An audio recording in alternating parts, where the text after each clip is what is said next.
Good afternoon and welcome to the November 12th meeting of the Public Safety Legal Administration Committee. I am Councilmember Andrea Boone, Chair of the committee. I am joined by the Honorable Matt Westmoreland to my left. We are waiting on other members of the committee, but at this time we will start the public comment portion. Helen Williams Bolston.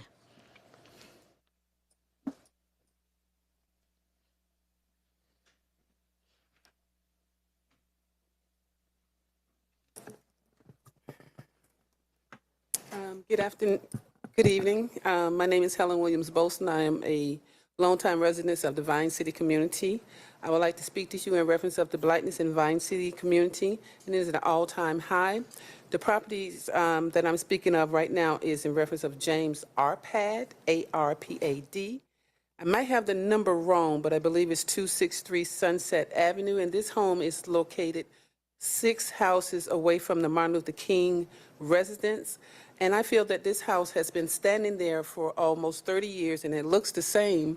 However, the parcel shelling of the house is extremely unsafe.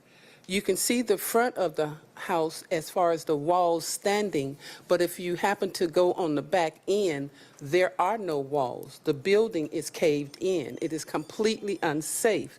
And the reason I have a problem with this particular parcel is just that our community is suffering, and it's in a long time because of developers or homeowners who have so many properties. They hold us hostage. The developers, I'm a homeowner. I try to keep my little parcel as happy as it can be, but yet and still, when I take my walk, I happen to look at this house, and it's 6, 7 blocks, 7 houses away from Martin Luther King's residence. I feel a certain kind of way. So how do we deal with James Arpad? This home has just been there, and he's not doing anything. He has 52 properties in our community. He is, as I was on my way here today, I didn't even realize that this meeting was going to be held, but my neighbors happened to stop me, and they were talking about a house that is having a problem, but James Arpad name came up.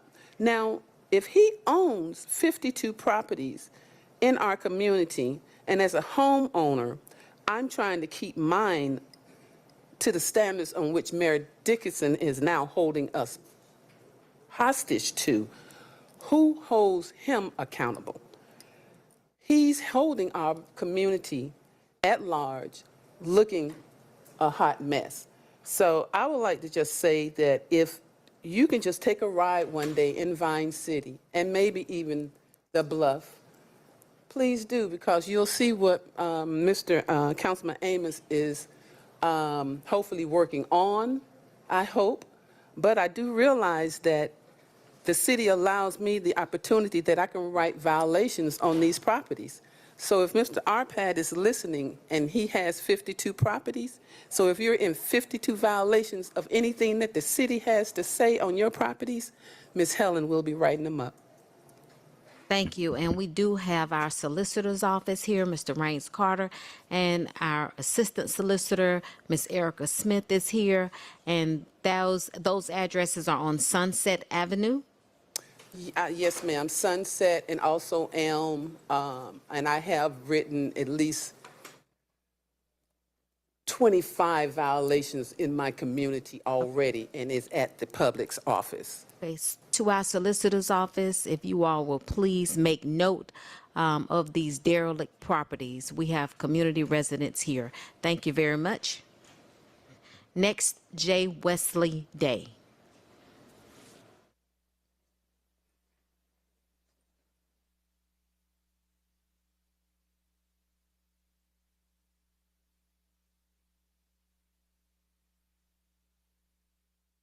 We have been joined by Councilmember Michael Julian Bond.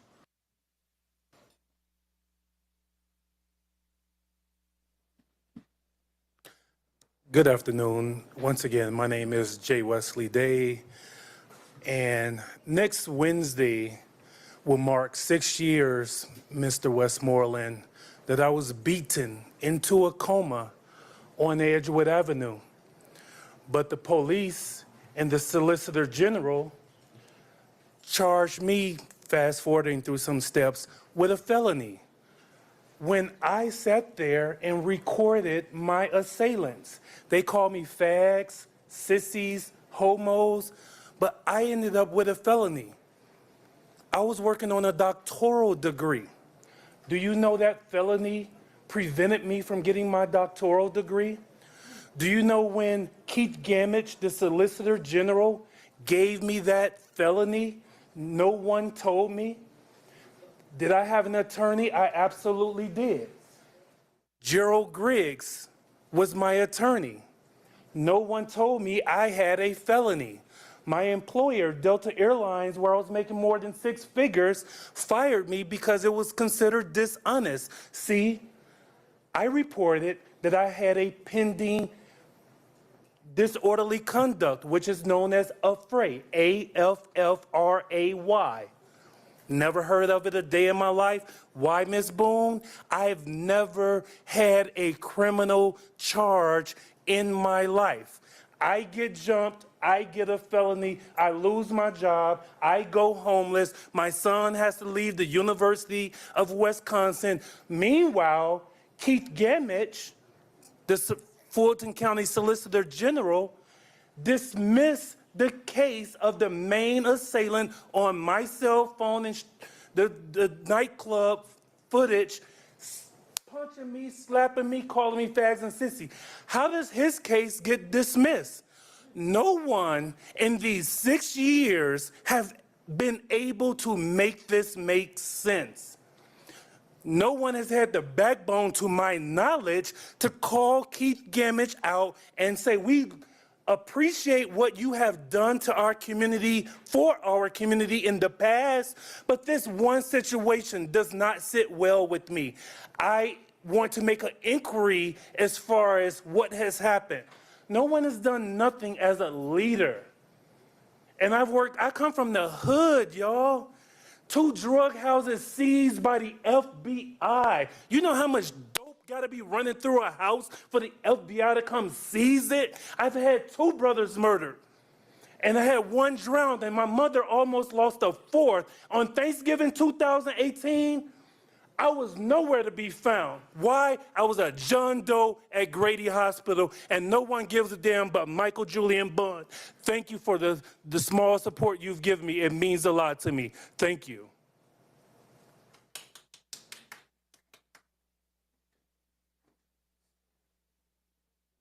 Ms. Anderson? No one still hasn't been prosecuted. 2 people indicted, but open and shut case, no one's been indicted. I mean, no one's been prosecuted. How does that even make sense?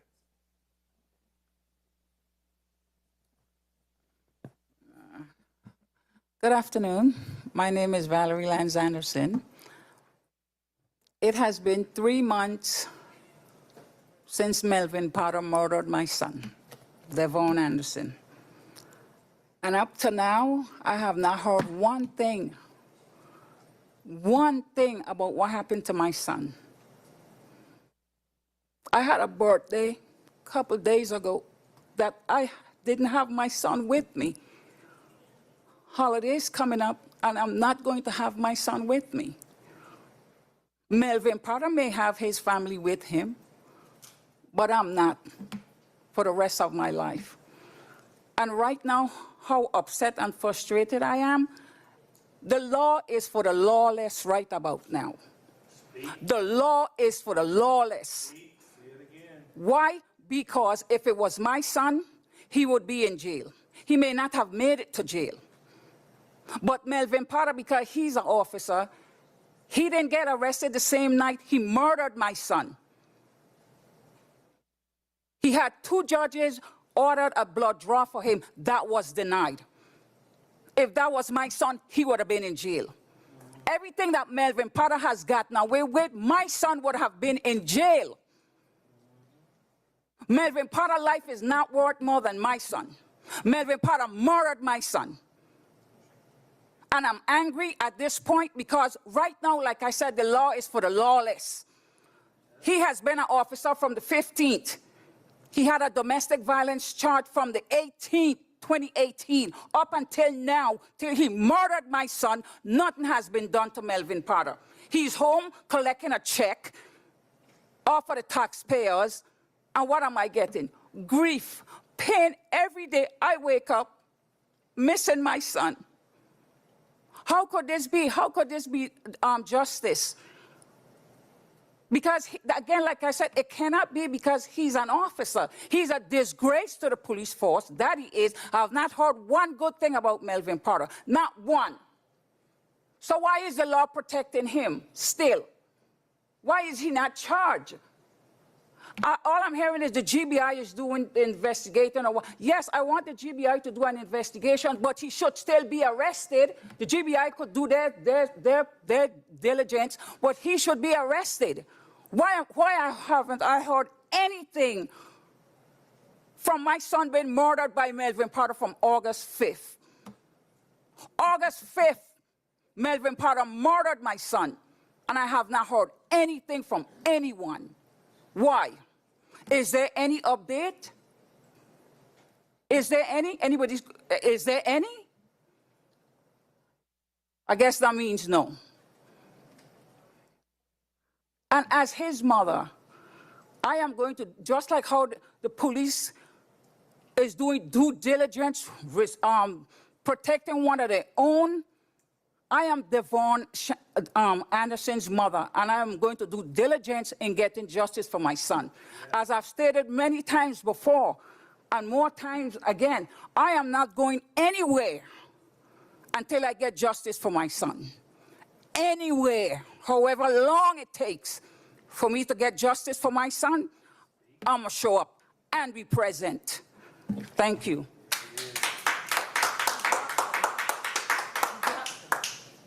Next speaker, Adam Stephen Wadley. Hi, everybody.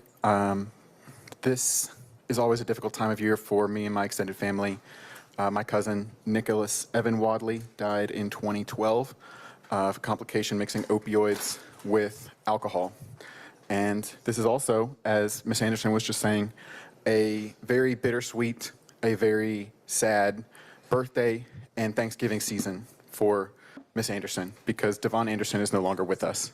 And if you would take the time to read the brochure that Ms. Anderson carries each time to these events, it contains writing from Devon and about Devon, and you can really see that Devon Anderson brought light and brought love and connection to rooms that he was in, and Melvin Potter took him out of those rooms forever. I consider it a great opportunity here to be able to speak with the Public Safety Committee as well as the other folks here who are assembled. I want to make sure I get your name right, sir. Jason Smith, who will answer questions at some times, but not necessarily give forthright answers. And I want to tie that in with my cousin because, you know, if you think about substance abuse or substance use, the way that we will turn to opioids or alcohol or cannabis or anything else to deal with the stress and deal with the pain that we have to face on a day-to-day basis. And police officers deal with that too. You know, we just had that report this year about the life expectancy for police officers. And so when we talk about a lack of integrity, a lack of good systemic functioning when it comes to police, but also our wider society, you know, all of these issues are connected. And so, You don't care about right, I appreciate the backup. I think that what I would like to impress to people is that all of us, in whatever position of power, whatever influence that we might have, we can be very tempted. You know, we're going to look out for number one, right? And maybe to look out for number one, we're going to have to serve somebody who's more powerful than us. But if we're willing to sell out people who are quote unquote below us in order to serve people that are quote unquote higher than us, what makes you think that those people who are quote unquote higher than you aren't going to sell you out when it becomes opportune to do so? So that's where I try to tie this together. I don't see it as an issue of the police versus the people or the military, and I don't see enemies. What I'm trying to impress upon everybody who can listen to me is that these sorts of issues, the killing of Devon Anderson, for me, justice for Devon Anderson means that we need to have a whole society of integrity and, you know, where we don't hurt each other. And the last thing that I will impress upon all of us is that if power will be lawless, so will love. And lawless love is something that it only disturbs those who rely on disturbing others. So I beseech all of us to continue to improve our character and pay attention to these systemic issues, and specifically to the council. Please do everything you can to pressure GBI to deliver this report. I mean, we just keep showing up, but like, we'll see what else happens. I'm looking for any avenues that I can, not to bring pressure, but just bring light to this as the killing of Devon Anderson as an important flashpoint for all of us to think about what it will take for us to truly live in a safe and peaceful society. And I think that's all of our responsibility. So thank you. Justice for Devon. We have been joined by the Honorable Antonio Lewis. Next speaker, Anthony Jones. Anthony Jones. Next speaker, Henri Jordan.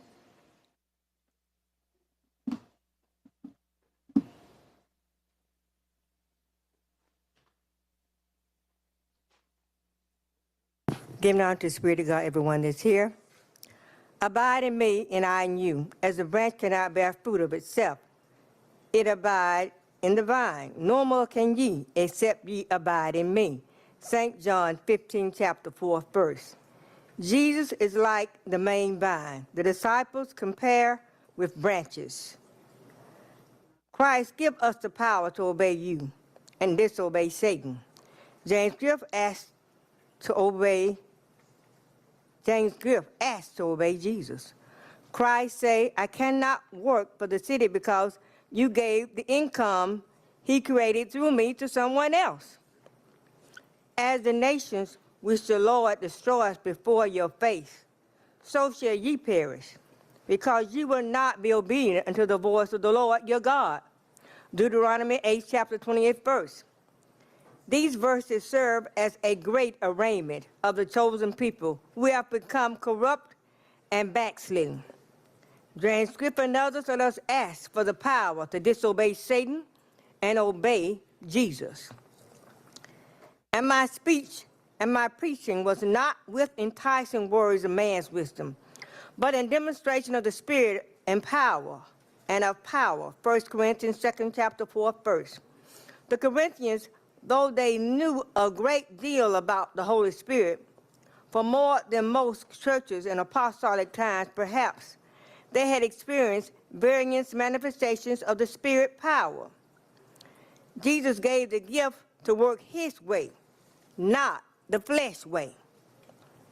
And a curse if you will not obey the commandments of the Lord your God, but turn aside out of the way which I command you this day, to go after other gods which ye have not known. Deuteronomy 11, chapter 28, verse. Gerizim, Ebal were two most prominent hills in the natural center of Palestine, used to represent symbolically the blessing and the curse. Jesus gave us the power to disobey Satan and the power to obey Jesus.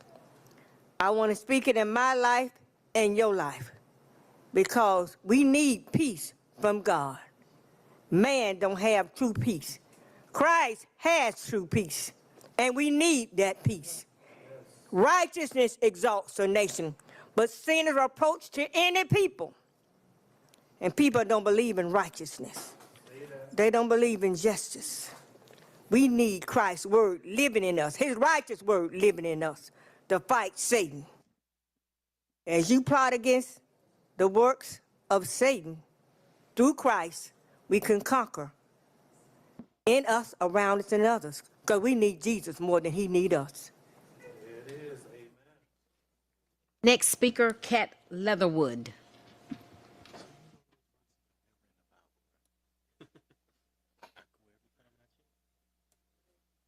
All right. So my name's Kat Leatherwood. I'm a proud resident of Atlanta for about 9 years now. And I'm in City Hall right now, and it's not really the civic institutions that have filled me with a lot of pride. It's not hip eateries or scooters on the Beltline. It's really been the citizens. I've was a part of the Stop Cop City petition drive. Running out and talking to the people of Atlanta has been one of the highlights of living here, like truly, getting to know the people in that organization. And, you know, it was really great to have people engage in direct democracy. And so then to have 116,000 signatures not get processed, not get heard, and just to be ignored in boxes collecting dust a year later, it's embarrassing. It's really upsetting. And here we are approving $1.2 million more to continue this. I know that you're concerned with people who feel unsafe, but I'm here to remind you of those who are unsafe. I'm here for my fellow, you know, citizens, Jimmy Atchison, who has, you know, a court case after being, yes, and Devon Anderson. You know, and their families too. I can't imagine, and I go to these meetings and I see them and I see council members looking down, not looking at them. I know you can't respond, but the least y'all can do is look people in the eye that you work for, because you work for them. You work for me. I'm a taxpayer. My vote counts. I know that Andre Dickens, I know that a lot of city council members like to consider someone like me not a real Atlantan, but my vote counts the same. And I sure as heck know that my tax dollars spend the same too. And I'm tired of being told that my perspective doesn't matter when I'm the one who has to hear the helicopters and the gun range because I live in proximity. And I have to sit here and I have to go to court cases and I have to see this woman crying and no one can give her an answer. They deserve better than that. Like, we deserve better than that. And I'm sorry, I need my notes, but you know, I just think that we need to be heard, and I think that as we progress, you know, I just want you to listen to us. I want you to drop the appeal. I want you to review the signatures. I think in this era with the incoming administration, it's the least that you can do. Atlanta's supposed to be the mecca of justice and leading the way, but it's really the citizens leading the way. I don't see it happening at City Hall. I don't see it happening at the state capitol. I second that motion. It's the people here that are doing it. So why don't we listen instead of handing over even more power to arrest citizens and stop the civil rights movement that, as always, this place has been known for. And so that's all I've got to say.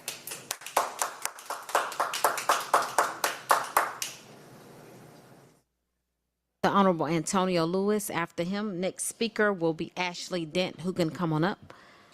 I just wanted you to know, anytime you saw me looking down today, it was to look up the legislation that you're holding up right now to make sure I'm prepared for it, and to Google things that, as you say it, in front of us, to make sure I was looking up. Like, we had the speaker before you that was giving us Bible verses. I literally look up every Bible verse to see if it's actually in the Bible, and what I found out is, I don't want to talk about what I found out, but I actually, every time she says the Bible verse, I literally go into my Bible online and I look up the verse to see if it actually exists. And thank you. A felony for getting his ass beat. Google that.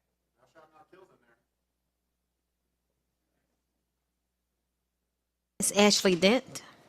Hello, everyone. My name's Ashley Dent. I work for the Atlanta Citizen Review Board here at City of Atlanta, and I am here to talk to you all because we are doing something really special. We've already sent it out to members of City Council, but we wanted to come here today and talk about our art, essay, and verbal expression contest. We do this every 2 years, and we have started it already. This year, it's running now, and it ends on January 13th. The components of this contest are art, essay, poetry, and rap, and it's open to all ages, and we have not limited it to just City of Atlanta, but all surrounding metropolitan counties as well.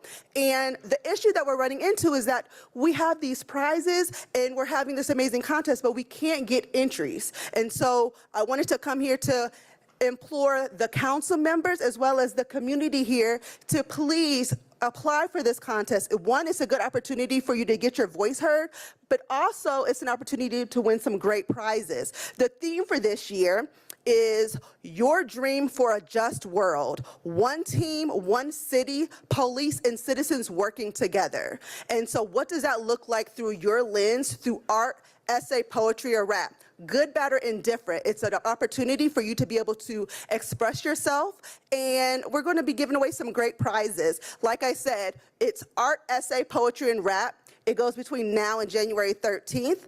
We are going out into the community, sharing the material so that we can provide opportunities to our youth and our senior citizens and our adults. So please, I encourage everyone in this room to apply. If you want to get more information, you can go to our website, www.acrbgov.org. That's www.acrbgov.org. We are a City of Atlanta agency located right downstairs on first floor in Suite 1225. So again, the art, essay, and verbal expression contest where you, the citizen, can express how you feel through art, essay, poetry, and rap. Please, please, please apply. You have until January 13th. Have your voices heard. Thank you. This concludes public comment. We need a motion to adopt the agenda. Moved by the Honorable Antonio Lewis, seconded by the Honorable Matt Westmoreland. Please open the vote. The vote is open.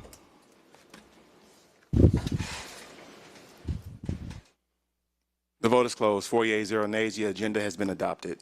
We need a motion to adopt the minutes. Moved by the Honorable Antonio Lewis, seconded by the Honorable Matt Westmoreland. Please open the vote. The vote is open.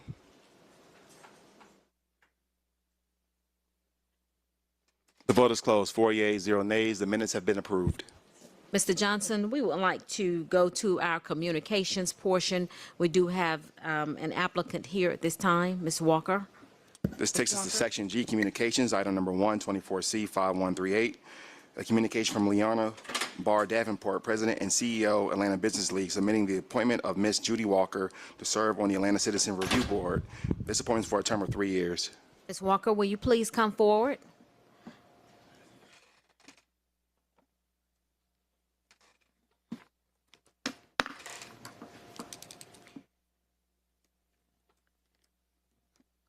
How you doing, Ms. Walker? Good afternoon.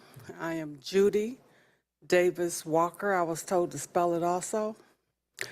J-U-D-Y. Judy Davis, D-A-V-I-S, Walker, W-A-L-K-E-R. Walker, tell us a little bit about why you would like to serve on this auspicious board. Your resume is truly long, and you are a distinguished resident in this city. We are so very to see you. Happy to see you here. Thank you. Why,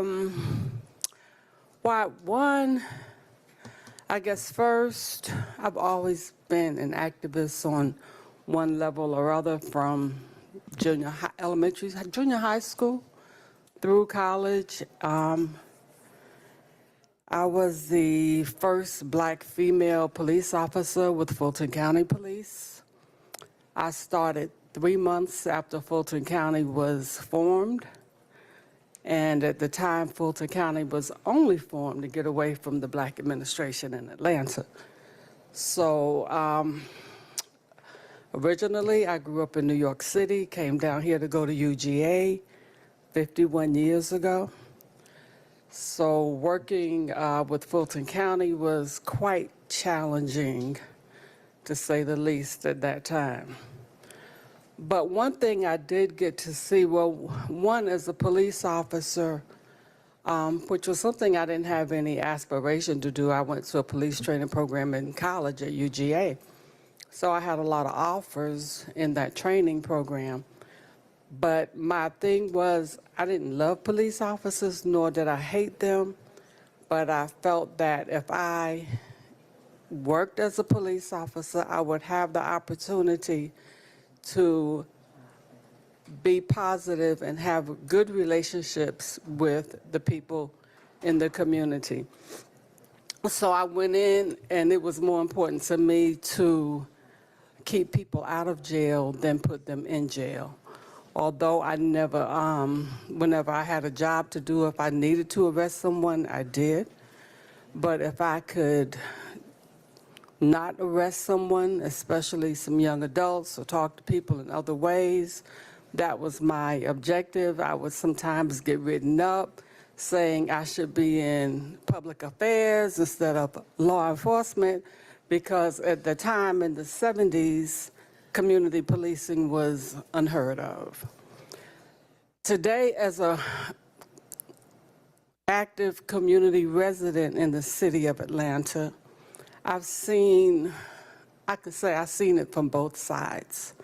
And I tell people, it's one way when you have the uniform on, and it's another way as a civilian. In no shape, form, or fashion do I ever support any form of abuse or speaking to anyone disrespectfully. I don't do it as a community activist. I don't do it as a person. And I absolutely did not tolerate it as a police officer and don't today. But I can say I can see some things from a different perspective sometimes, and it's just being a little more objective than many people who have not been on the other side. And for that reason, I said that's what created the interest of serving on the Citizens Review Board.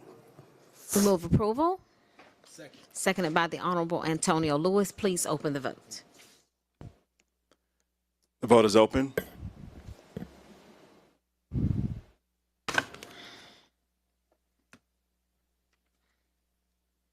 The vote is closed. 4 yeas, 0 nays. This item is favorable. Thank you, Ms. Walker.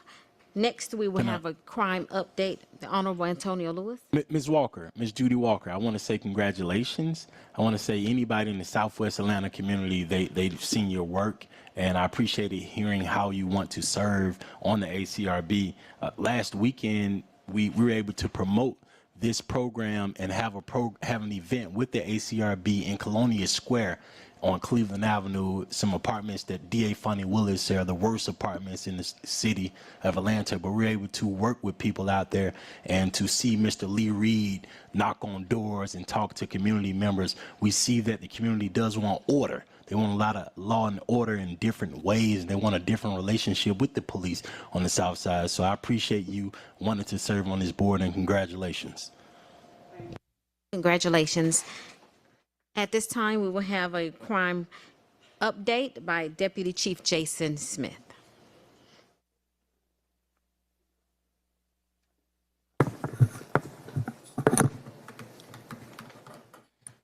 Good afternoon, everybody. Happy to be here. This gorgeous day. So just normally I do a little bit of a deeper dive. We're doing a crime migration data. We're moving to a different RMS system, so I have numbers that are a little bit from a couple days ago, so just kind of bear with us as we move through the data migration. Should be all, by next week, should be up and good to go. So we're holding at 4% down.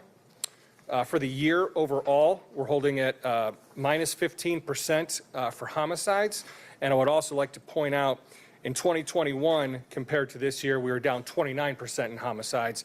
In 2022, we were down 28% for homicides, and versus 2023, where we're at 15% for homicides. So we're pleased with the direction that's heading to. We're holding aggravated assaults, we're down 8%, and robberies are down currently at 14%. We're satisfied with where the numbers are. We are seeing an uptick, as is the season, for car break-ins and car thefts. So please pass to your constituents to remove valuables from vehicles, as we always do, especially coming up in the holidays when we're Christmas shopping. Let's make sure that we're bringing those bags inside at the end of the day. So please pass that on, and please, if they see something, reiterate for them to call in. I do want to point out good work. We have in Zone 4, Zone 1, 1021 Fair Street, an officer noticed a vehicle roll through a stop sign and did a traffic stop on that vehicle. The driver claimed he did not have a license, which was very suspicious, so he was detained. Through some of our technology and through the officer, his determination, was able to identify that person, and he was wanted for murder. He was wanted for murder out of the city of Atlanta. He had committed a murder at 1940 Fisher Road on November 30th of 2023. So that was a great job by that officer on a simple traffic stop for rolling a stop sign. So we're always looking to acknowledge good works and to tell you all about their good works within the city, and that is another one of them. And now I'm happy to take any questions. The Honorable Antonio Lewis. Is there any kind of way you can include number of times that we had calls that could have been diverted, that have been diverted through PAD to your report. That way I just want to be able to keep a rolling total, because I want to make sure we're actually using all the tools that we have in the box. So if you can just add how many times we tried to divert or calls that could have been diverted through PAD to this. Thank you. Yes, we do track those numbers, so I will include those for PAD referrals. Do we have any updates from Ms. Anderson? She's here again today. Last I knew, the GBI has not turned over the case file to the Fulton County District Attorney's Office yet. GBI is still doing their investigation.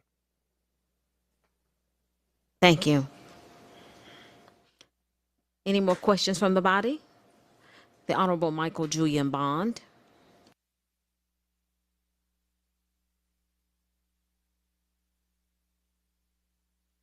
Thank you, Madam Chair, and thank you for your report. Well, just for the benefit of the public, is it customary while the GBI is doing an investigation for them to communicate with the families of the victims? Is that? To my understanding, yes, it is. They do. They do communicate with the families, and the lead investigator, that should be under their purview. So, but they've stated that they haven't received any word. So I guess we would have to reach out to the GBI to ask them to reach out to the family. Yes, we could do that. I think we've done that in the past. We've been told different. Okay, well, we'd like to make that suggestion, just so, I mean, even if it's no news, I mean, just to have that relationship in light of the fact of that they're obviously grieving and in need of some information. So if you could make that request, I would appreciate that. Yes, sir, we will do that. And I think it was the last meeting or the previous meeting that asked for an update on what APD was doing on Commerce Drive near Hightower. I think that was on the agenda.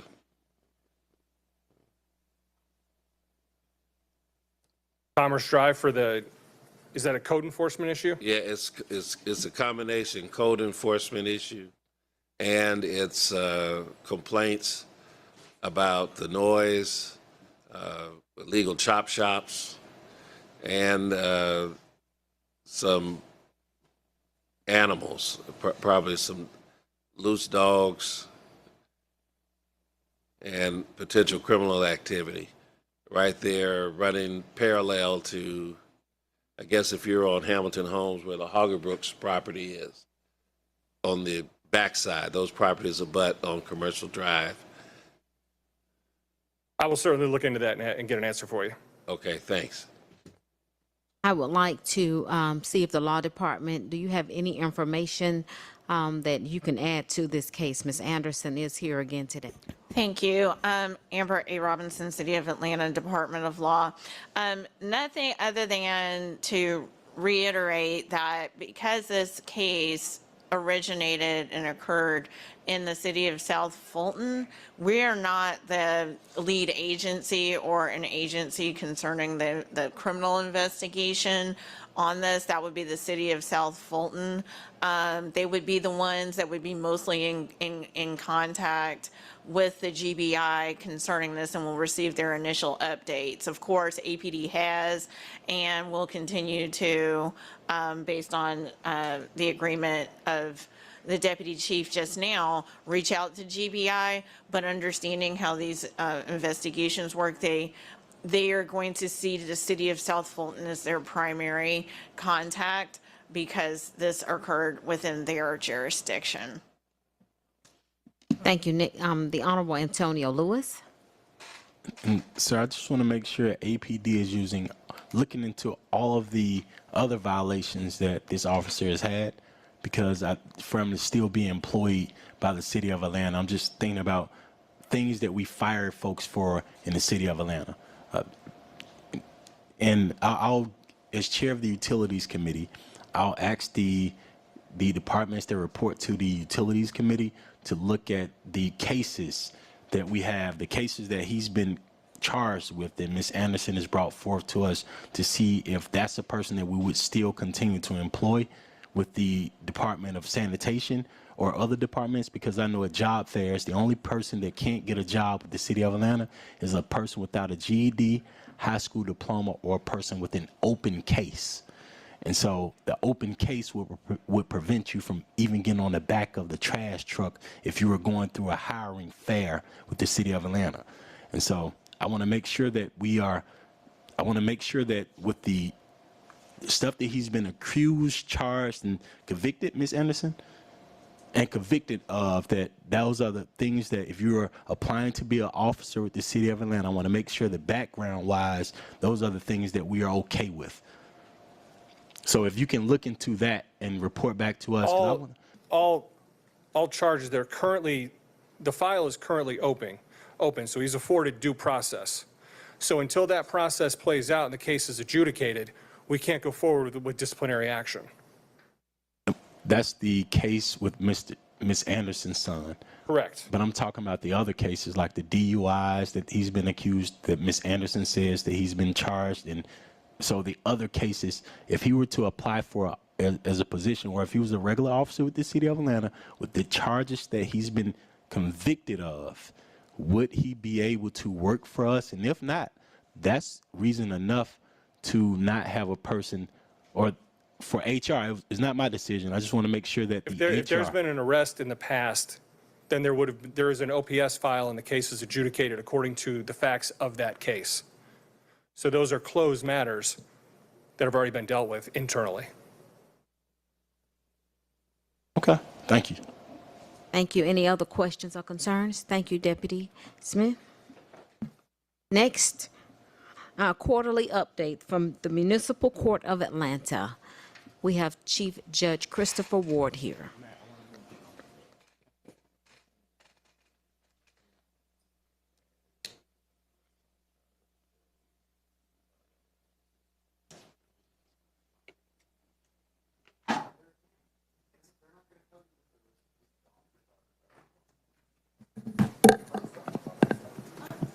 Good afternoon.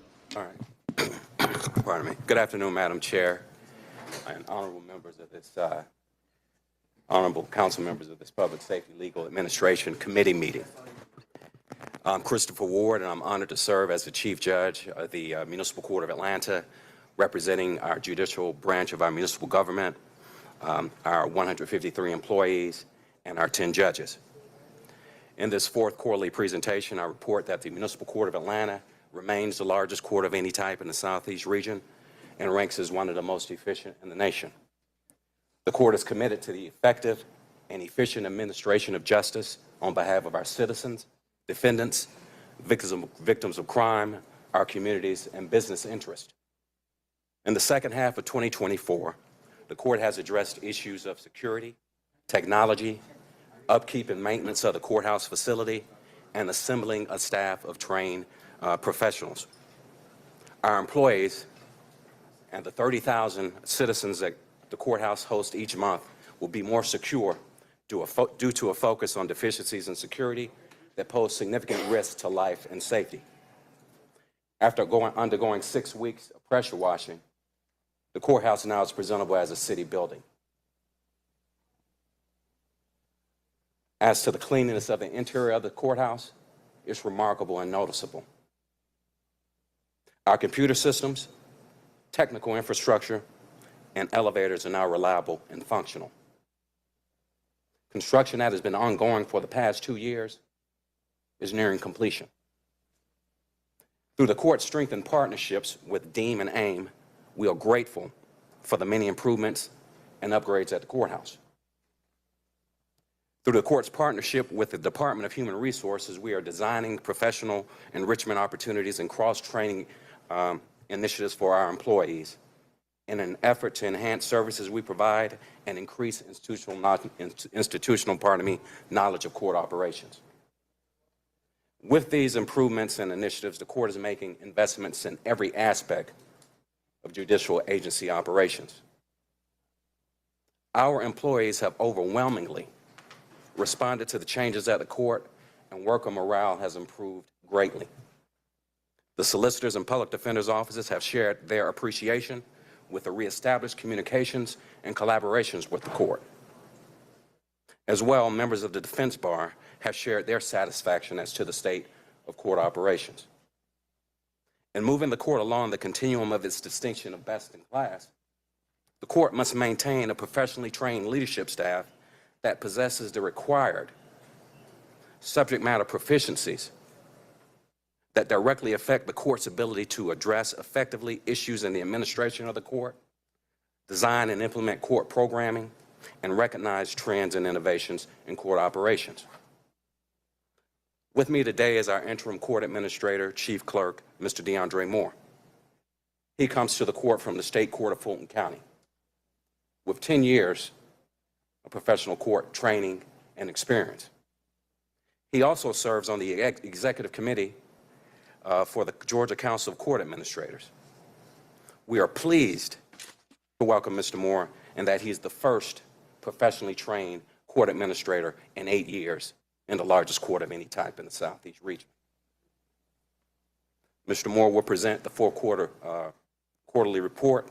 We'll both remain for questions. I introduce you to Mr. DeAndre Moore. Good afternoon, Madam Chair and distinguished council members. Again, my name is DeAndre Moore, and I'm happy to be here with you all to present on this my 2-month anniversary in this role. So it has been an exciting journey. We can start the slideshow. All right, so we'll start by discussing the different divisions within the court. I won't go too deep into the weeds, but the court does hear cases in the areas of DUI, driving under the influence of alcohol and other intoxicants. Community court, which is a division for alternative sentencing, quality of life cases under 21, restorative justice, as well as homeless court. We have in custody first appearance, bond considerations, including special conditions, criminal and aggravated traffic, misdemeanor criminal offenses, drugs, shoplifting, disorderly conduct, fighting, housing and code, residential and commercial code zoning violations, and those that are concerning city-issued permits. Lastly, general traffic, all Title 40 offenses, speeding, suspended licenses, rules of the road violations. Of course, as the judge said, this is the largest court of any type in the Southeast region, and we see a lot of individuals a day. The average monthly entry for our courthouse is 29,275, and so far this year we have welcomed almost 300,000 individuals, 292,754. So there's never a dull moment in the building, as you can see. As far as weapons and contraband, I will say that working with Deem and other personnel here in the city, we have been able to acquire new security scanners and metal detectors at the courthouse. The ones that are there currently are being phased out as they are at their end-of-life journeys. So through those machines, there are a lot of weapons and contraband that are confiscated on a daily basis. Year to date, you have 582, and that includes razors, box cutters, guns, pepper spray, gas. You never know what people are going to have in their pockets when they come in. Some situations it's inadvertent, but others, you know, it's not. Total cases filed, and this is a year comparison, 2023 versus 2024. At this point now in 2023, the court had 87,448 cases filed. Currently, as you can see, we're at 92,442, so that's a 4,994 case increase from last year. So at this point, the court is approaching pre-pandemic levels for the number of filings that we are receiving. Dispositions. This time last year, we had closed 157,000. This year, we're at 127,000. We are working to keep pace, but as I just stated in the previous slide, we are getting an influx and getting back to where we were at this time last year. Traffic cases. Total year-to-date traffic cases filed 77,798. Disposed 74,211. So we have a 95% clearance rate in the traffic cases, which is a great thing. We are excited about that. Criminal cases. Total year-to-date 11,670. Disposed 7,500. Why the drop-off? 64% clearance rate. These cases take a little longer at times. Disorderly conducts, theft by shoplifting, and these tend to take longer due to witnesses and trials and other things that go into those hearings. Housing cases. Year-to-date, we've had 3,048 filed, 3,900 disposed for a 100% clearance rate. FTA. So far this year, we've had 15,196 cases in which defendants failed to appear. If you recall in the earlier slide, the total filed cases for the year is 92,442. So of that 92,000 cases, 15,000 individuals did fail to come to court. However, 13,000 of those have been resolved for 89% clearance rate in that area.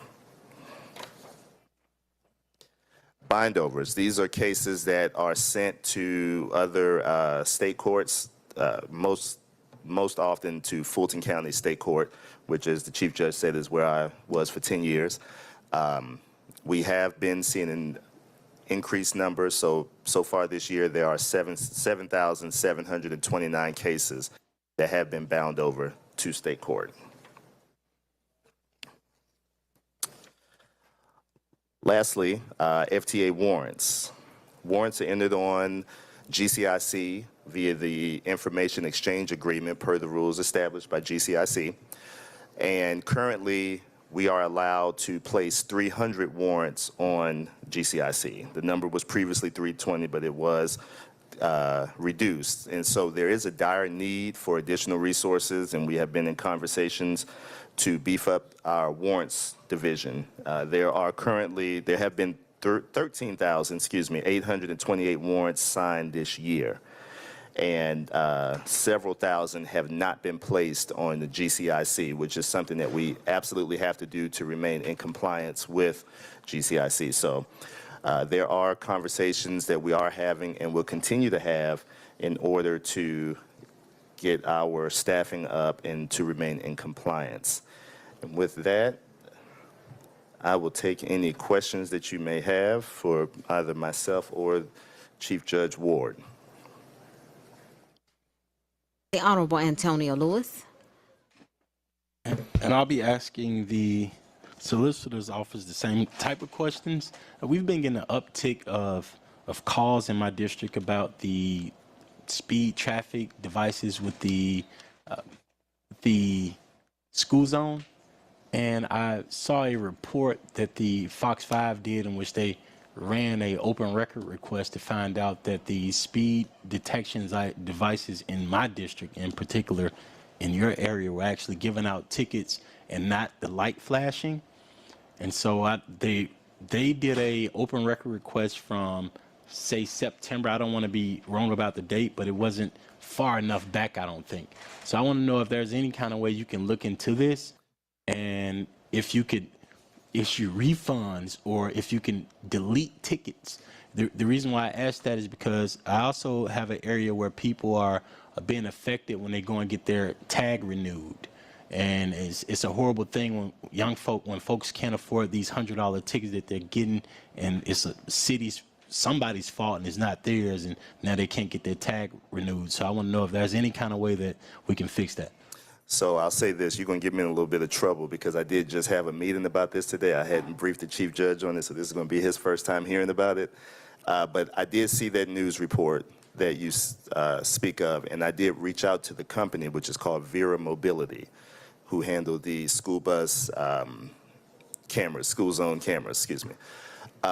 They are working with the city's finance department to issue refunds, and they have sent me a list of cases today where we would need to dismiss the cases because of that. very issue. As a person who got a ticket there a year ago that was not a part of their report, I would like for us to go back further because I could see that never work. I can believe it did never work like it's supposed to. Similar to the Department of Transportation didn't know that it wasn't working at that time period. Right. And I want to make sure that we are not making some money off the back of people in our city because government is not supposed to try to live in that manner. So I would like for us to go back further than that time period that they put in because I'm glad they found that because my father, myself, and I can tell one of our constituents in the crowd has gotten a ticket there as well. And there's no school even on that street. The school is 3 to 4 blocks over. Right, right. And I too was one of those individuals. So let's please go back. That's why my request Right, is right. separate request, even if Absolutely. all of them. Right. It's been a year, 2 years. I know you probably have to work with APS. Listening to you, all of them. Right. From that specific space. First, the school is 3 blocks away. Second, we just submitted on the news after the news investigated that we made a huge mistake right there. So all of them. Right. From that one, if possible, just send them their money back, Right, or right. delete them.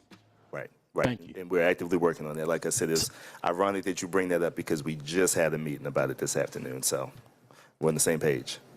All right. Thank you for this report. Any other questions or concerns? The Honorable Michael Julian Bond.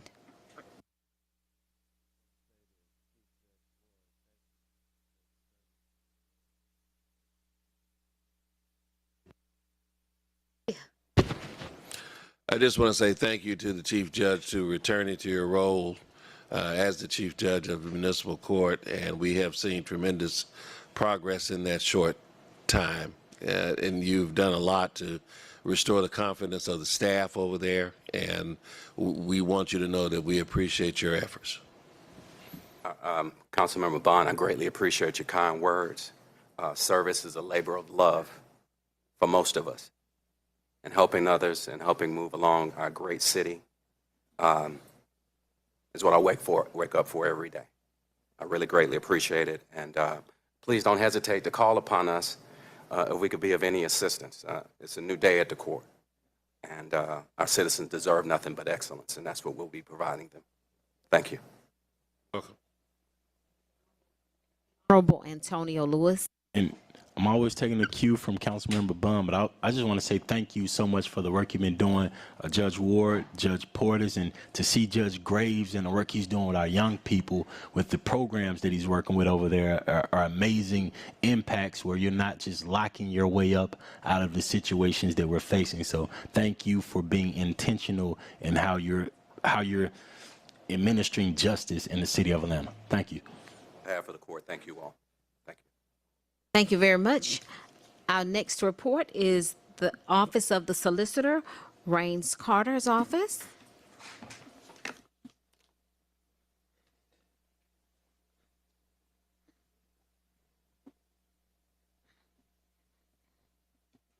Good afternoon, Madam Chair, and all members of the Public Safety and Legal Administration Committee.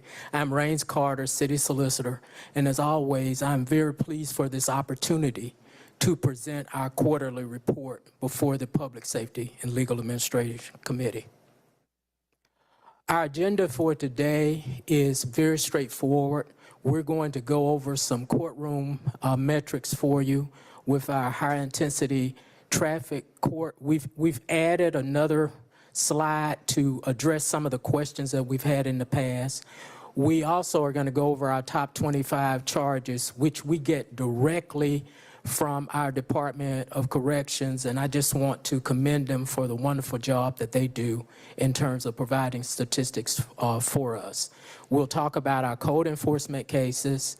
We'll also go over the Safe and Secure Housing Initiative. I want to take a moment to express my appreciation to Mayor Dickens and his staff for the leadership that's been provided on this initiative, and as we go into the mayor's new blight strategy. We're very happy to be a part of that. We'll also give an update on our nuisance properties and on community outreach. I am joined today by Deputy Solicitor Erica Smith, and she will assist with part of this presentation. Same charges that we always pay attention to. Proud to say that our high-intensity traffic court is actually presided over by our wonderful Chief Judge, Judge Ward. And we have experienced prosecutors in that court. And these are the cases that come forward where people haven't just paid out a fine. They actually come to court, and we go through plea agreements, and we actually go through trials. And so you can see the types of offenses that we normally deal with in that particular court. If you look at the month of July, of course, as always, we have a pretty good lead with speeding. In July, there were 41% of the cases were speeding, whereas 35% of the cases go into reckless driving. As you can see throughout the progression of July and September, this trend will continue in terms of the top two categories. You'll see the same thing with regard to August, where 50% of the cases are now the ones that deal with the particular charge of speeding. And reckless driving went down a little, but as you can see, speeding increased.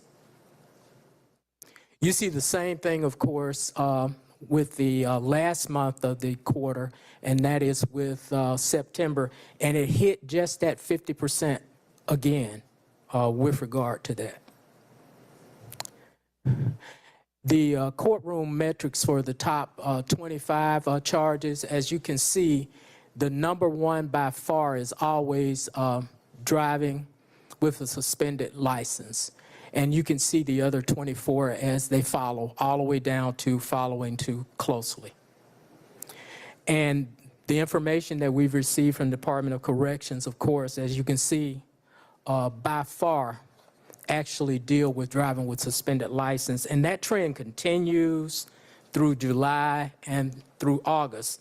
And that was the same as our last quarterly report, just an overwhelming trend with the stop for driving with the suspended license. Now, this is what we've been able to add, because you all asked us to take a deeper dive into where are these things happening? Where are the occurrences? And so what we decided to do was to start off by looking at it, those top two charges per APD zone. And as you can see from the information that's being presented, that we've had some particular numbers with regard to Zone 2, Zone 5, which of course covers our downtown area, and Zone 6. Now, we actually have access to the information with regard to the actual addresses of these offenses. So at whatever point you all want us to dig a little deeper in terms of where they happen so that we can determine if there are some frequent locations, we'll be happy to do that. But we wanted to go ahead and start off so that you all can take a look at what's going on regarding the zones. And as you can see, Zone 5 and Zone 6 seem to be the highest. We did have a particular issue, as you can see, also in Zone 2 for those offenses. Now I'd like to go into our code enforcement metrics. And as you can see, our categories, of course, deal with fire code, erosion control, business license, which has grown as an enforcement area.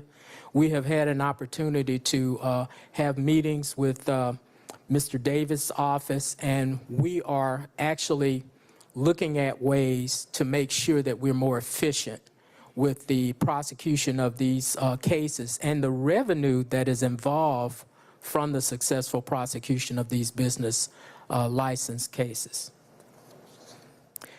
And you take a look at what took place in July, and all of these cases are in courtroom 5A, which is presided over by Judge Portis. And if you look at the percentages, of course, overwhelmingly, those percentages are our normal code enforcement cases. In July, it represented 81%. As we go into August, it's down a little to 74%, but then we have increases in other areas, as I mentioned, as with our business license cases. And you'll find it's pretty much the same mark with regard to September, those cases. Okay. Now I'd like to go into our Safe and Secure Housing Initiative, which was started and spearheaded by our administration. We're very happy to be a part of it. We want to take a moment to also extend our appreciation to you all for providing us for the resources. We have staff that handle these cases, and we coordinate inspections and share information with affordable housing agencies, with HUD, Atlanta Housing Authority, other agencies that provide subsidies to people that live in these areas. We have participated thus far in 2024 in 18 joint inspection details with code enforcement and some other partners that look at this area. We have 18 properties that are currently undergoing enforcement action. I like to consider that we have been successful because thus far we only have about 2 properties that have slipped back under the codes, which means that we're all being vigilant. So we only have about 2 properties that we're bringing back through the system. As you can see, 7 properties have come into compliance, and we have civil penalties that are getting close to $300,000 so far. If you would take a look, the next 2 or 3 pages actually list the specific addresses and the property names. As you can see, we're continuing to be very busy. If you look at the rest of the cases for the rest of the year, we have a full calendar for November and December. And as you can see, we're already going into the next year with certain properties. Same thing on the next page. We have a lot of cases that are set all the way through to March of 2025. And then there are only 2 matters that are pending where we have to determine the court dates. So thank you all for the support. Again, this particular phase just deals with the multifamily dwellings, but I do want you to understand that we are just as vigilant with regard to some of the issues that we're having with single-family residents and definitely the commercial establishments, the feeder establishments that go into some of these multifamily dwellings. And we're continuing our efforts with regard to those types of things that constitute a nuisance. So I'd like to pause for a second. I'm still here for questions, and I would like the remainder of our presentation to be done by Deputy Solicitor Erica Smith so that she can give you an update on the nuisance properties. And please keep in mind that we are gearing up for another round of very strict enforcement with these commercial establishments. So I want you to understand that we're on our way for that. Thank you. Thank you, Mr. Carter.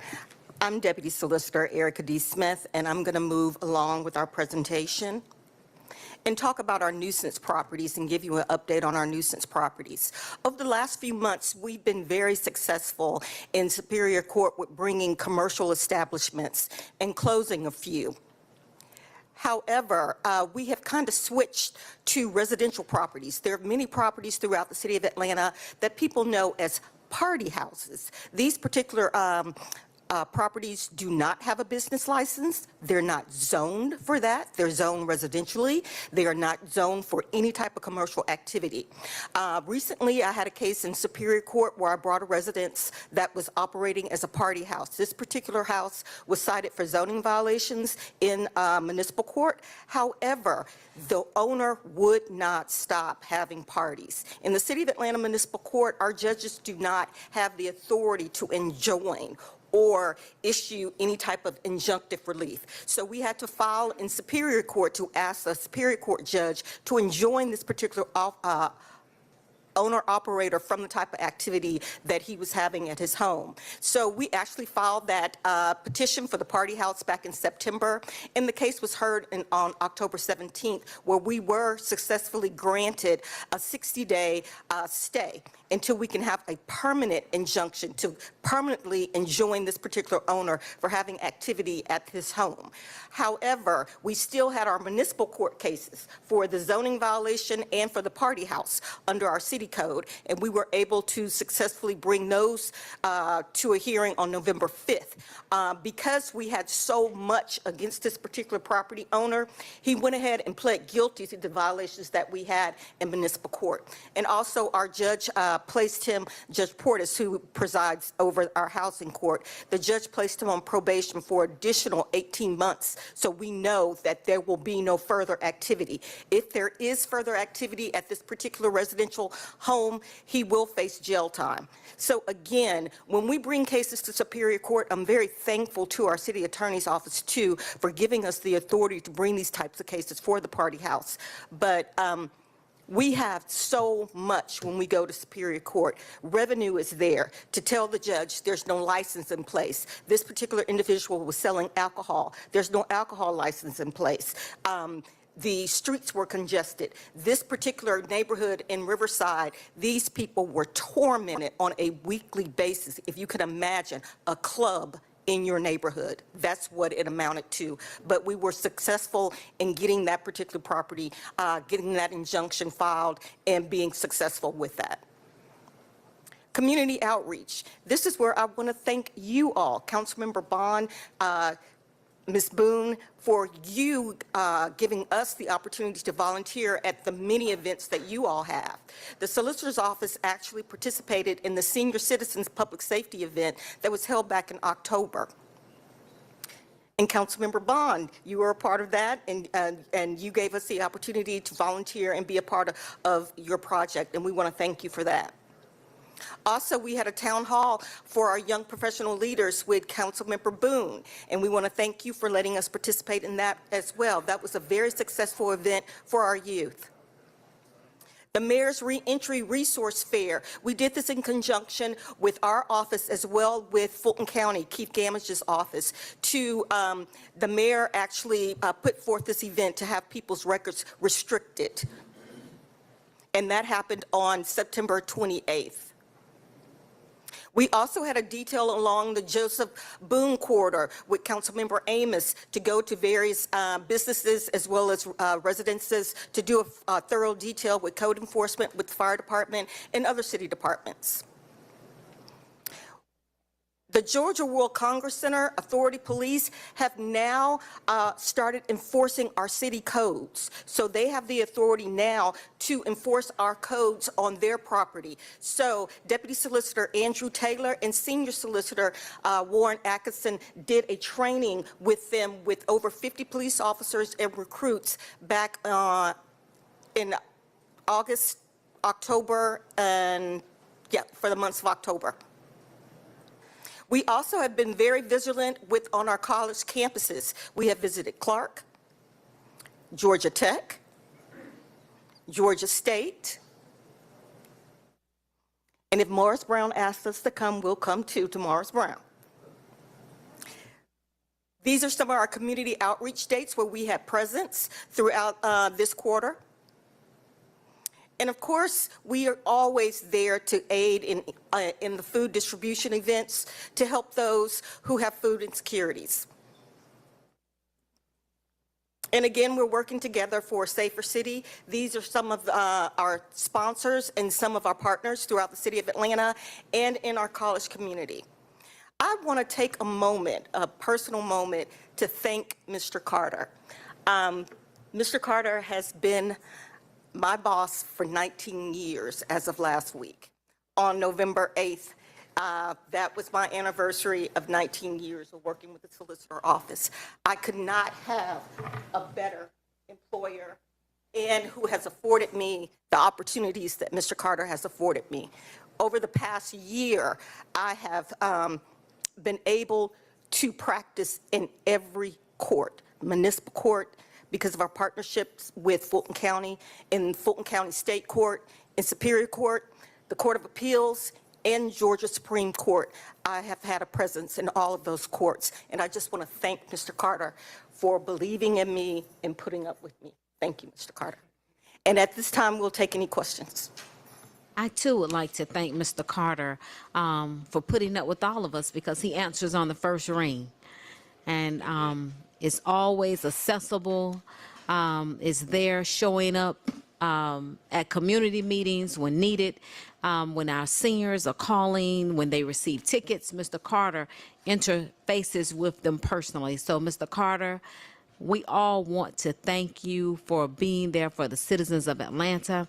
And Ms. Smith, thank you for taking care of those residents in the Fairburn Gordon apartment complex. That was a big win for us.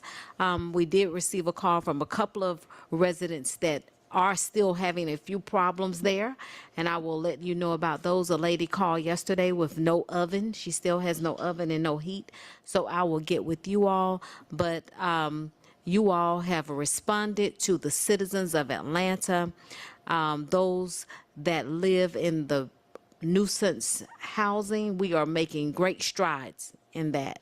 So thank you all for all you all do. And now the Honorable Antonio Lewis. Thank you, Mr. Carter, and thank you as well, Ms. Smith, for your attention to detail and for the work you're doing for the city. I had two questions. First, on the pages where we talked about on safe and secure housing initiative, Yes. I was hoping to see the apartments on some of Cleveland Avenue apartments. I can't think. I'll look up the address and I'll come back to it. Let's Ms. Smith. Yes. Yes. We did have that particular complex in court. They came into compliance, but they have outstanding civil penalties that they need to pay. So they will be coming back to court. And I don't want to put this on code enforcement, but we more than likely will do another detail there. We know that when people come into compliance, they get out of compliance just as quickly. So it's about that time that we revisit 532 Cleveland Avenue. Okay, so thank you for that. I want to add Manor 1, 2, same owner. Same owner. Yep, the same owner. I also want to add Heritage Station in Pittsburgh. They need some attention. I think if you come talk to them, I think they'll get it back up to where it used to be. And Oxford Village on Jonesboro Road. When you drive in, you're going to see what I'm talking about the moment you drive out there. Thank you so much for helping get Pavilion Place up, because we haven't had as many calls about Pavilion Place, but I know how fast it can get back out of sync in that area. Ms. Smith, every time I look at you, I think about how much you won in the game I went to when y'all played the other office and your intensity. So I love having you on our side. The reckless and speeding charges, is there, I wanted to add, I'm glad you did give us this preemptive report to give us the 30,000 square foot view. I wanted to go a little bit further to see if there are, because I know you chose the top two charges. So one, I want to see if, because we got 50%, you chose the top two charges. The speeding charges is there an influx of the school speed zone charges in there? They're not included there, but to piggyback on what Mr. Moore said, we are in the process of working with the court administration. We're developing calendars to dismiss these cases with these malfunctions. And you're absolutely right. We need to go all the way back, because I have received inquiries from elected officials, not only in the city of Atlanta, but in the state, believe it or not, court employees, 2 police officers. So something definitely needs to be done. So we are working to develop those calendars, and then, as he said, we'll be working through finance to set up these refunding processes, because that should not have happened. And I'm worried about the people that didn't even pay it. Right. They won't know until they go to renew their tag, that they won't be able to renew their tags, and then they'll get pulled over by the police. And then they'll have another charge. The next thing I wanted to talk to you about, and to end it off, were is there any kind of way also, because we were trying to make sure that there isn't an uptick of traffic stops in certain areas, could you also include felony? And the only reason why, because people get 2 tickets when they get pulled over, and a lot of times they may not come to you because of the felony ticket that's accompanied with it. So if there's any kind of way you can include that in the report for these. Okay, we'll be happy to. Lastly, we spoke a little earlier with the courts, and they spoke about how they're already looking into the tickets on Metropolitan, but it was you who started it off. The news, they're looking into it, but you were already working on getting refunds and working on dismissing the tickets for folks. So I want to say thank you for answering your phone or calling me right back every single time, and for being intentional about taking care of the people on the South Side. Thank you. Thank you. The Honorable Michael Julian Bond. Thank you, Madam Chair, and thank you, Solicitor Carter and Attorney Smith, for your great report and the great work that you all do. And I just wanted to suggest that if you could ask planning to give you a GIS PennDOT map of where they can take the addresses and build, and you can see exactly where the infractions take place. And I'm bridging this to the senior citizens public safety event, that perhaps some level of education can be done in those particular areas to educate people about how not to get stopped, or having a public review or education on these charges, so that people can be made more aware of how to avoid being charged. And of course, I want to thank you for. It's I who's participating with your office, with Attorney Carey, with the public safety events. They've been going on for, almost 3 years now, and we actually have one next week at West Hunter Baptist Church at 9 a.m. for those who are in the area and in the community, and they've gone over tremendously well, and they've been a huge benefit, particularly to the seniors, to educate them about the fraud that's out there, helping them avoid becoming victims, and giving them a general education, about how better to protect themselves. And I do want to thank you again for extending your staff every Wednesday for the last, now it's 4 years, with our HelloFresh giveaways every week. As of last week, we partner with Watershed and AFR and Corrections when they can send people. But we didn't have the recruits last week. It was all Solicitor's Office employees with over 500 boxes of food to distribute, right? We didn't have those young legs from the fire department, but as of April, with your assistance, we have distributed, as of April, over 1 million meals. So that's a tremendous milestone. And it's because of the generosity and the volunteer spirit of your staff that are not only working inside the court to help and heal people, but are out there in the community. So just wanted to say thank you with that. And then lastly, I know that Ms. Smith mentioned doing sweeps, working with code enforcement to do a sweep. I had mentioned the APD a few months ago about Commercial Avenue there, right there between, I think it's Baker's Ferry and Old Knoll Drive. And that's the section of Commercial runs parallel to Hamilton Homes. It would be to the east of it. If you all could do a sweep or consider doing a sweep down through there, that would be helpful, because the majority of neighbors on that street are senior citizens, and they have been afraid, right, to come forward. So in my communications with the chief and today, we've mentioned to them what's going on. I know that APD has stepped up some patrols in the area, but we actually want to make cases on some of these properties because I think it's at least three to five houses, and I think 3 of those 5 are owned by the same individual, who also owns the old Hoggebrooks mansion that's on the Hamilton Homes side that has tenants that are causing the commotion in the community. Loud noise, unattended animals, chop shop, shady tree, mechanic shop, loud music 24 hours a day. So if you all could plan to go down through there, that would be extremely helpful to those neighbors in that community. Okay. Thank you, Councilman Bond. We'll get right on it. I know exactly where Yeah, I you're know talking you about. do. I know exactly where you're talking I about. know where you grew up, so I know you. Thank you. Okay. All right, thank you. Mr. Carter, we really are very satisfied publicly with the Safe and Secure Housing Initiative. They are really doing a tremendous job. I like to tour some of the sites where they've had great responses with you all. It's unbelievable what they have done in our communities. So please let that team know we appreciate them.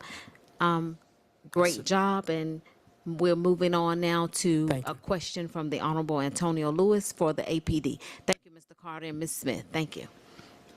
And my question is surrounding, I think his name is Sparky, the robot, the 5'6" robot that is on Boulevard, that is roaming Boulevard. Oh, so do you know about Sparky, the robot that is the security robot that is on Boulevard? I do not. So it actually has a connection with APD. And I would like to know if you can look into it, if you can tell us how is it working for Boulevard, because we have some areas in my district. According to DA Fonnie Willis, my area is the worst area in the county. And so I would love extra attention. Worst area in the county is as far as what? Cleveland Avenue to the Cleveland Avenue area, according to DA Fonnie Willis, that's the worst crime area in her county. If you listen to her public statement, she said that, and she's made sure the DAs have said that as well. Okay. So my request is that we can use all the tools available. On Boulevard, they have a new tool that's all over. It's a security robot. It's patrolling. It's 5'6", and they're working with APD. So I want to make. I don't know if all of y'all are talking together, but it's working with APD, and it's been there since at least July. Do you know if it's the private business that's on Boulevard that owns the robot? Yep, exact. What business is that, sir? It's called. It's a autonomous robot patrols busy Atlanta Road in response to crime rates in connection with APD. APD has a connection with them, Wingate, and so if you, it's your all same department, same house. So if you just reach out to your communications team, because they've been giving reports to the news, 11 Alive, Channel 5, and the AJC over the past 6 months. And I know I've brought it up before. I just want to see if there's a way we can adapt that to the city, because I know we've had a issue with hiring officers, had a lot of different type of issues. This would change a lot of things, and if it's good for Boulevard, and I think it'd be good for all of us. I'm always open to technology and helping us and anything to be more efficient and respond better. Absolutely. We're exploring a few different possibilities in that space. So I'm happy to see what they're doing over on Boulevard. It's 5'6", 400 pounds. Okay. So I'm excited about it, and it works directly with APD, and they've had it since July. We're excited to see it come. Thank you again. Thank you, Mr. Johnson. We are ready. The hour is getting late. So let's move on with our agenda before we lose a quorum. Madam Chair, this takes us to Section H, claims with favorable and unfavorable recommendations.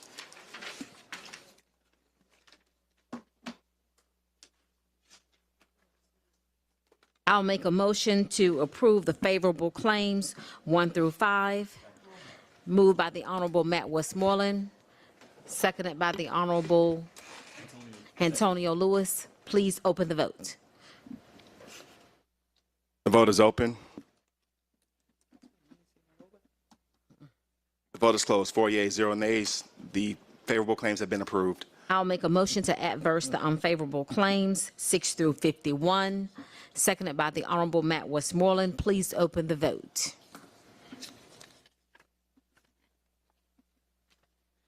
The vote is open.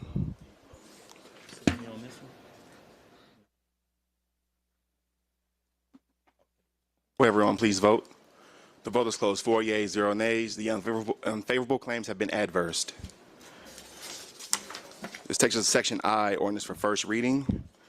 Item number 124-01632, an ordinance by Public Safety and Legal Administration Committee authorizing the mayor or his designee to enter into Amendment Number 3 for agreement listed herein, body camera police equipment and services with Exxon Enterprise Incorporated on behalf of the Atlanta Police Department to add Department of Parks and Recreation as an authorized user, to list funding streams for authorized users, and to add additional funding to the annual contract in amount not to exceed $790,781.33.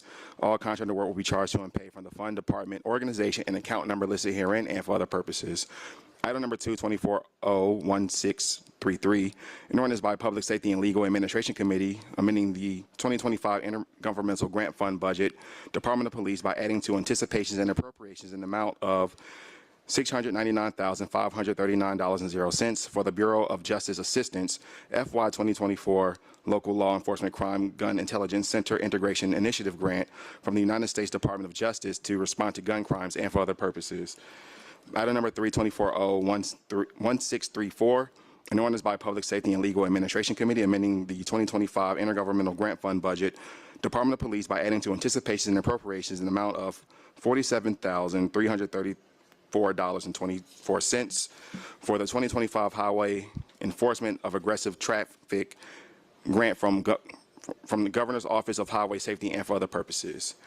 This takes us to our regular agenda, Section J, ordinance for second reading. Item number 4, 2401598, an ordinance by Public Safety and Legal Administration Committee waiving Division 4 of Chapter 2, Article 10, Procurement and Real Estate Code of the City of Atlanta Code of Ordinances to authorize the mayor or his designee on behalf of the Department of Corrections to execute a retroactive extension of contract number listed herein, inmate commissary and trust fund services with Keith Commissary Network LLC, from September 1st, 2020 through October 31st, 2024, to ratify and retroactively authorize the receipt of any services provided by the contractor to the City of Atlanta, and to ratify and retroactively authorize the payment, therefore, by the City of Atlanta to the contractor from September 1st, 2020 and October 31st, 2024, to authorize the mayor or his designee to execute a 6-month extension of the agreement with the contractor from November 1st, 2024 through April 30th, 2025, in amount not to exceed $270,000.00, with all contractor work to be charged to and paid from the accounts listed herein and for other purposes.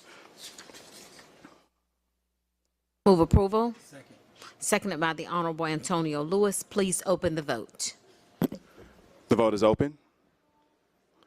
The vote is closed. 4 yeas, 0 nays. This item is favorable. Item number 5, 2401599, an ordinance by Public Safety and Legal Administration Committee authorizing the mayor or his designee to accept a grant from the Federal Emergency Management Agency's U.S. Department of Homeland Security 2023 Assistance to Firefighters Grant Funding Opportunity on behalf of the Atlanta Fire Rescue Department, an amount not to exceed an amount of $272,727.27 for the support of the Atlanta Fire Rescue Department and the purchase of personal rescue bailout systems and for other purposes.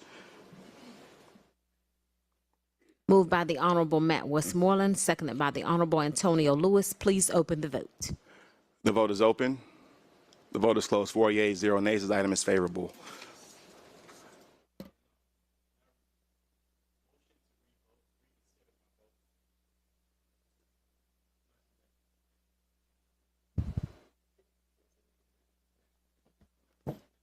Councilmember Lewis, are you referring to? I thought this was 1615. No, we just took items 2401599. We're now on item number 6.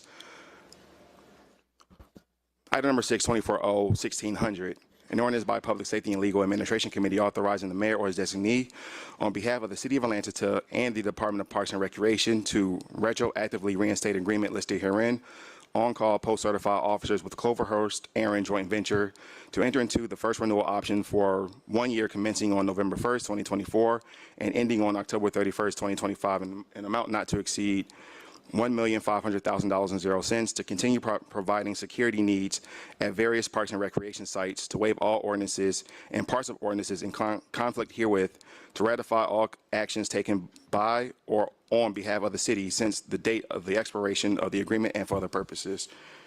Move approval. Second by the Honorable Michael Julian Bond. Please open the vote. The vote is open.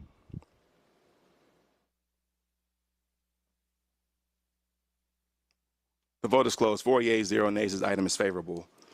Item number 7, 24-01607, an ordinance by Councilmember Byron D. Amos to delineate and designate in connection with the 2025 College Football Playoff Quarterfinal Chick-fil-A Peach Bowl and the 2025 College Football Playoff National Championship Entertainment events a certain area of downtown Atlanta as a temporary public entertainment district between the dates of December 26, 2024 through January 24th, 2025 to prohibit distribution of free commercial products within the designated area, to prohibit cruising in the designated area, and for other purposes. Madam Chair, this item needs to be amended to attach Exhibit A, which is the maps of the event zone.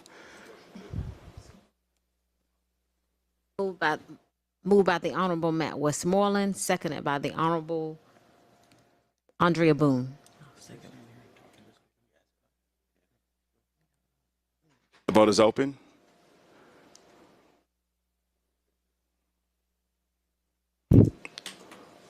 The vote is closed. 3 yeas, one abstain. This item has been amended.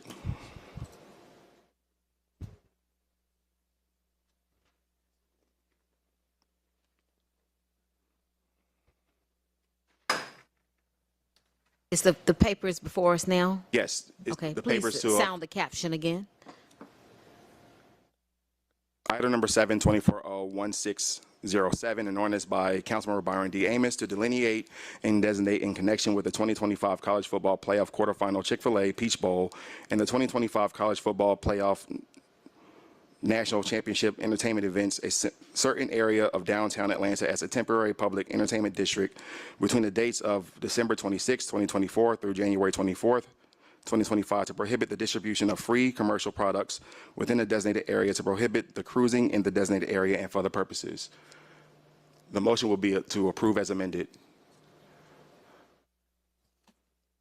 Do we have anyone here to speak to this paper? We have a question from the Honorable Antonio Lewis. And I want to make sure I support the council member in his district. But my question was, when I see cruising, does that mean we can't drive through the entire area for about 30 days? And when they said no distribution, does that mean if the Floyds want to give out some water or the Floyds want to give out some T-shirts or food, they can't give it Councilmember out? Lewis, I just got notification from the administration that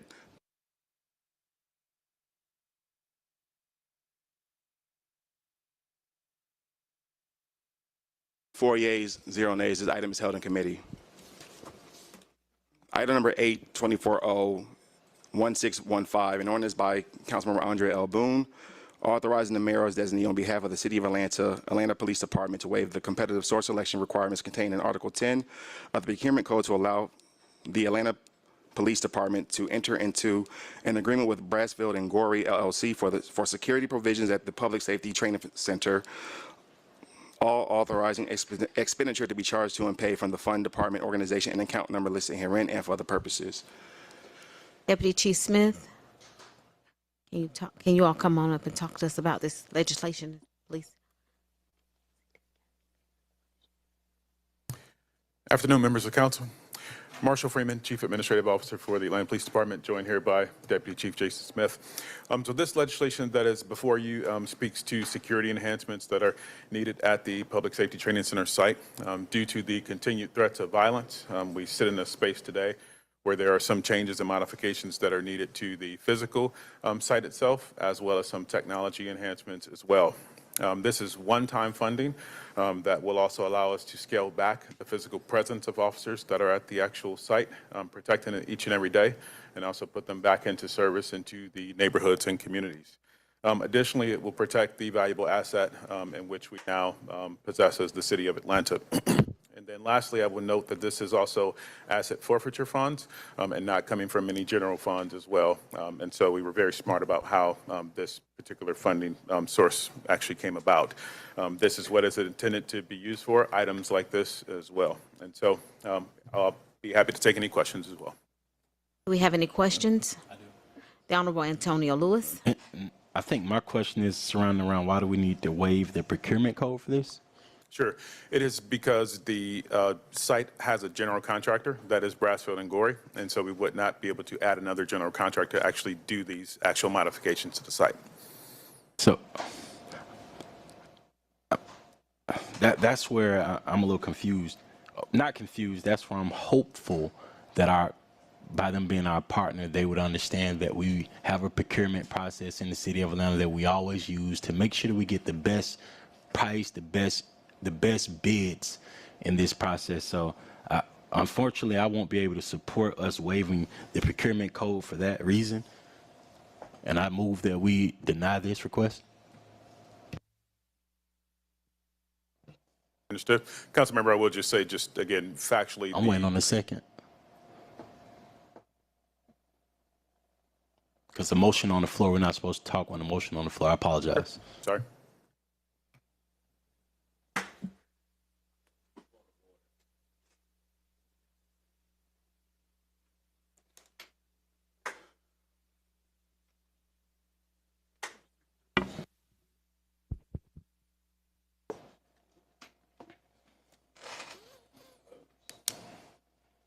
Okay, there we go. Well, as I've often stated, that our rules have not changed, that the machines need their program to have a second, but the committee rules have not changed, and so your motion is valid without a second. So we could have a vote on it. Oh my God. That's been my experience. But that hasn't often been the practice since the machines have come to be. I appreciate you for that historical institutional knowledge too, Mr. Bond. And we're the council. The machine can't control this body. I agree with that. But that's my point of order. Councilmember, you can open the There's a vote. motion on the floor. Please open the vote.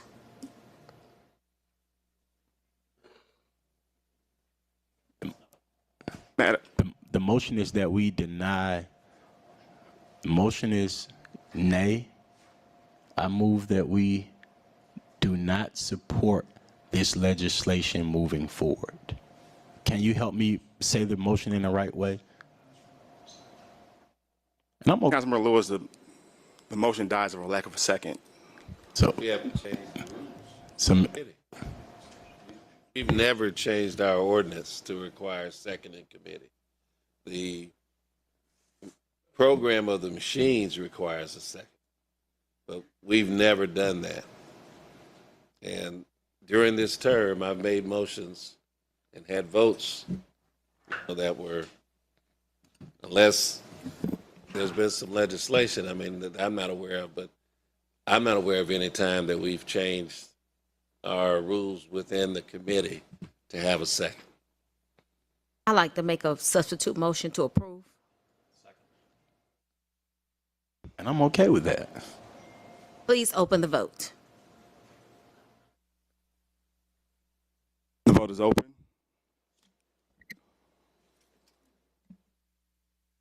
The vote is closed. 3 yeas, 1 nay. This item is favorable. This takes us to Section K resolution. Thank you. Madam Chair. Next item.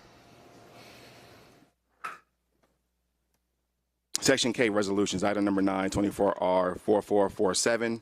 A resolution by Councilmember Howard Shook authorizing a donation in the amount not to exceed $70,000.00 from the District 7 Moving Atlanta Forward discretionary fund account to the Atlanta Fire Rescue Foundation Incorporated pursuant to Section 6-306 of the City of Atlanta Charter and for other purposes. Move approval by the Honorable Matt Westmoreland, seconded by the Honorable Antonio Lewis. Please open the vote. The vote is open. The vote is closed. 4 yeas, 0 nays. This item is favorable. Item number 10, 24R 4503, resolution by Public Safety and Legal Administration Committee authorizing the mayor or his designee to exercise the first renewal option of sole source agreement listed herein, electronic warrant interchange system maintenance with Palatine Technology Group Incorporated on behalf of the Atlanta Police Department for a term of 1 year effective from December 27, 2024 through December 26, 2025, an amount not to exceed $30,980.00. All contracted work will be charged to and paid from the fund department organization account number listed herein and for other purposes. Move approval. Second by the Honorable Antonio Lewis. Please open the vote. The vote is open. The vote is closed. 4 yeas, 0 nays. This item is favorable. Item number 11, 24R4504, a resolution by Public Safety and Legal Administration Committee authorizing the mayor or his designee to exercise the fourth renewal option for FC 10631, Emergency Fire Dispatch Installation Software Support and Maintenance with Medical Priority Consultants Incorporated, doing business as Priority Dispatch Corporation on behalf of the Atlanta Police Department for a term of 1 year effective December 13, 2024 through December 12, 2025, an amount not to exceed $64,050.00. All contracted work will charge to and pay from the fund department organization and account number listed herein and for other purposes. Moved by the Honorable Antonio Lewis, seconded by Andrea Boone. Please open the vote. The vote is open. The vote is closed. 4 yeas, 0 nays. This item is favorable. Our last item on the agenda, item number 1224R4505, a resolution by Public Safety and Legal Administration Committee authorizing the settlement of all claims against the City of Atlanta in the case of Shantae Stalls versus City of Atlanta, civil action file number listed herein, pending in the State Court of Fulton County, State of Georgia, an amount of $82,000.00, authorizing the settlement amount to be charged to and paid from the accounts listed herein and for other purposes. Moved by the Honorable Antonio Lewis, second by the Honorable Matt Westmoreland. Please open the vote. The vote is open. The vote is closed. 4 yeas, 0 nays. This item is favorable. Madam Chair, that concludes our legislative items for this afternoon. Any questions or concerns? Announcements. This meeting is adjourned.